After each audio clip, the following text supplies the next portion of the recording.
kami dari kelompok Mandiri, saya Regina Kalina. Saya Salma Aulia Mufrafid. Saya Pratama Mas. Nah, pada podcast ini kami akan membahas tentang ironi kebebasan di Amerika Serikat melalui kasus penyalahgunaan kekuasaan terhadap imigran, terutama pada kebijakan imigrasi di era pemerintahan Donald Trump. Kita akan melihat bagaimana kasus tersebut itu dapat dipahami melalui perspektif social dominance theory dalam psikologi sosial. Nah, untuk memberikan gambaran yang lebih jelas terhadap kasus yang terjadi di Amerika, saya mau menanyakan kepada Erkata untuk apakah bisa menjelaskan kasus imigrasi di Amerika Serikat dan bagaimana dinamika yang terjadi. Baik. Jadi Amerika itu kan menyebut negara mereka itu negara country of freedom, atau bisa dibilang itu negara kebebasan. Terus ironisnya kasus yang kita akan bahas ini isu itu adalah isu yang berkebalikan dengan klaim tersebut. Bagaimana sih awal mula ini Amerika berketerbalikan dari apa yang diklaimnya? Nah, itu berawal dari seorang pemimpin yang mendominasi yang kita bisa sebutkan namanya itu Presiden Trump. Di saat dia menjabat sebagai presiden, dia mengubah atau menunjukkan kebijakan-kebijakan baru yang bisa dibilang itu sangat merepresi apa yang seharusnya mereka representasikan ke dunia. Di mana itu dia membuat suatu organisasi yang jadi alat mesin represinya dia untuk menunjukkan kekuatannya. Organisasi itu bernama ICE, US Immigration and Customs Enforcement, yang awalnya itu ICE ini dirancang untuk menangani imigrasi ilegal dan kejahatan lintas batas. Namun semakin jalannya waktu atau semakin lama perlahan itu ICE berjalan, tugas itu menjadi bergeser dan berubah menjadi operasi besar-besaran yang penuh pemaksaan, kekerasan, birokratis, dan diskriminasi rasial. Nah, di mana itu seiring kebijakan baru era Trump diberlakukan, ICE ini diberikan hak atau mendapatkan keleluasan hampir tanpa batas. Jadi maksudnya itu ICE itu diberikan hak untuk razia tanpa surat perintah, penahanan massal, deportasi, bahkan tanpa pendampingan hukum. Jadi menurut orang dari The Guardian, ribuan orang ditahan di fasilitas ICE dalam kondisi yang tidak manusiawi, termasuk kasus pengabaian medis hingga menyebabkan kematian tahanan. Terus ada laporan lagi di mana di fasilitas ICE itu ada perawatan paksa, pelecehan seksual, dan penggunaan isolasi ekstrim sebagai metode kontrol. Jadi mereka bisa dibilang itu sudah melakukan tindakan yang sangat merugikan.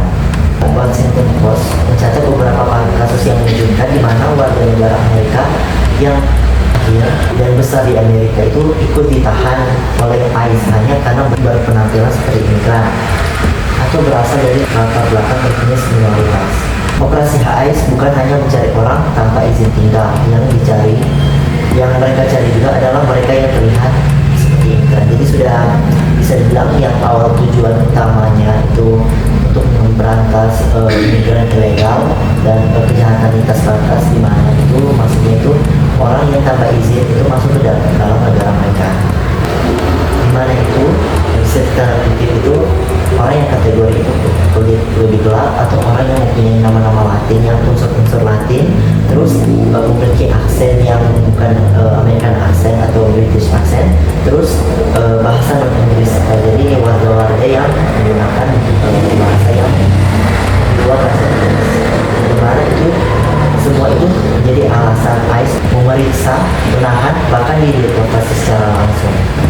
Ini juga ada laporan dari NBC News menunjukkan bahwa black immigrants atau migran kulit hitam menjadi kelompok yang paling banyak mendapatkan kekerasan fisik dan pengabaian layanan kesehatan di penampungan ICE.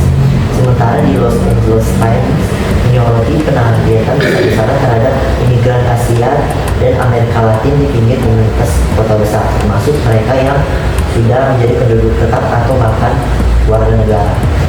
Yang ironisnya itu yang kita mau pertanyakan, bagaimana ini bisa terjadi, yang dimana itu ketika kebijakan negara digunakan untuk menakut-nakuti, menindas dan membungkam kelompok manusia berdasarkan identitas, kita harus bertanya apakah ini Amerika masih negara yang dulu kita diperkenalkan sebagai tempat negara yang kita bisa berekspresi dan berpendapat. Ya, yang pemerintah mereka itu membicarakan bahwa yang mereka bawa itu kebebasan, tapi secara fakta lapangan yang terjadi, kita tidak bisa menutup mata bahwa apa yang dibilang oleh pemerintah itu sangat bertolak belakang dari apa yang seharusnya definisi kebebasan sebenarnya. Kebebasan itu seharusnya ditegakkan atau direpresentasikan. Jadi mengapa saya mengambil isu ini, karena bisa dibilang ini isu yang sangat berkaitan dengan hak kita sebagai manusia, dimana yang menurut secara saya pribadi itu dimana sangat perlu dipertanyakan atau perlu dibahas. Kenapa sih Amerika ini atau sosok pemerintah ini setelah merasakan kekuasaan itu mereka bertindak seenaknya, di mana sebagai manusia itu apakah kita masih diberikan hak untuk melakukan apa yang kita inginkan, apalagi yang di negara yang kita bisa secara pandangan sosial, negara yang berreputasi ideal untuk kita berkarir atau berekspresi berpendapat. Seperti itu. Terima kasih Elva atas pemaparan kasus yang sangat jelas. Agar kita dapat memahami fenomena ini dari sudut pandang psikologi, apakah Salman bisa menjelaskan konsep social dominance theory dan relevansinya terhadap kasus ini? Oke, terima kasih Vicky. Saya akan mencoba membahas kasus ini menggunakan pandangan dalam psikologi sosial. Dalam psikologi sosial, kasus ini itu berkaitan dengan salah satu teori namanya social dominance theory, di mana awal mulanya dikembangkan oleh Jim Sidanius dan Felicia Prato pada tahun 1999. Teori ini menjelaskan bahwa masyarakat itu cenderung membentuk hierarki, kelompoknya itu terbagi menjadi kelompok mayoritas atau kelompok dominan dengan kelompok subordinat atau kelompok minoritas. Jadi secara lebih simpelnya masyarakat itu terbagi menjadi beberapa kubu begitu. Ada yang kubunya mayoritas, ada juga yang kubunya minoritas. Nah, dari kasus yang disampaikan sama Eva tadi, kubu mayoritas itu kita sebut saja Malga ya, ada di dalam kubu mayoritas ini sendiri, sedangkan kubu minoritas itu ada di orang-orang yang mendapatkan penindasan seperti imigran dan orang-orang yang datang ke Amerika tapi bukan penduduk asli Amerika.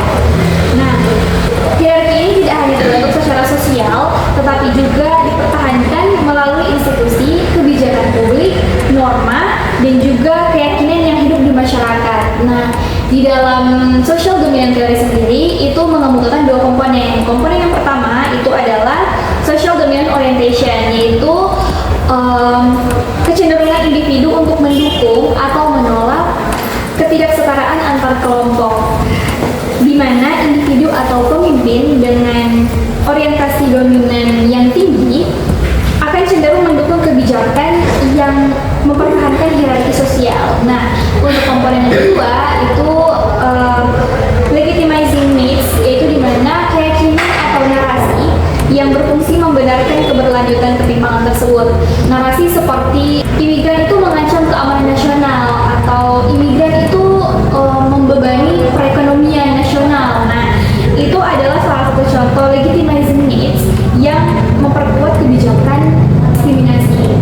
Kemudian, apa sih sebenarnya kaitan antara kasus ini dengan teori social dominance ini? Ketika kita menghubungkan teori ini dengan kasus imigrasi di Amerika, akan terlihat bahwa kebijakan imigrasi pada masa kepemimpinannya Donald Trump itu mencerminkan pola dominasi kelompok mayoritas. Retorika politik yang menekankan ancaman dari imigran berfungsi sebagai legitimizing myths. Sementara kebijakan seperti pemisahan keluarga, pengetatan suaka, dan penahanan massal merupakan bentuk dominasi institusional yang memperlemah posisi tawar kelompok minoritas. Nah, atau kelompok imigran. Nah, dengan social dominance theory ini kita dapat melihat nih bahwa kebijakan kebijakan yang sebenarnya dibuat sama Donald Trump itu bukan hanya kebijakan administratif, tapi merupakan bagian dari struktur hierarki sosial yang mempertahankan kekuasaan kelompok dominan, dalam hal ini warga negara Amerika sebagai mayoritasnya, atau yang disebut tadi MAGA. Begitu. Nah, ternyata kasus yang terjadi ini selalu berkaitan dengan social dominance theory. Saya mau bertanya pada Elfrata.